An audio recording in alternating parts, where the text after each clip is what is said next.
मछली तो कर ली फ्राई, अब उसके साथ खाने के लिए मज़ेदार चटनी बनाएंगे आज हम। बिस्मिल्लाहिर्रहमानिर्रहीम, अस्सलाम वालेकुम। चलो जी, अब हम फटाफट से रेसिपी शुरू करते हैं। इसके लिए आपको चाहिए 1 कप इमली का गूदा। इमली को भिगो के रखना है और गुठलियाँ निकाल देनी है। और गाढ़ा गाढ़ा सा पेस्ट चाहिए। 2 टीस्पून गुड़ आपने डालना है, थोड़ा सा कुट के डाल लेना है ताकि वो मिक्स अच्छी तरह से हो जाए। उसके बाद हम इसमें डालेंगे 1 टीस्पून लहसुन, छोटा छोटा बारीक बारीक चूप चूप चॉप हुआ।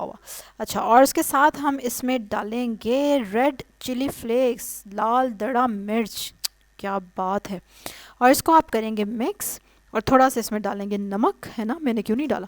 चलो जी, आपकी मज़ेदार चटनी रेडी हो गई, जो कि आप फ्राइड फ़िश के साथ पेश करेंगे। मिनटों मिनटी बन गई। अगर आप इसमें मूली शामिल करना चाहें तो क्या ही बात है।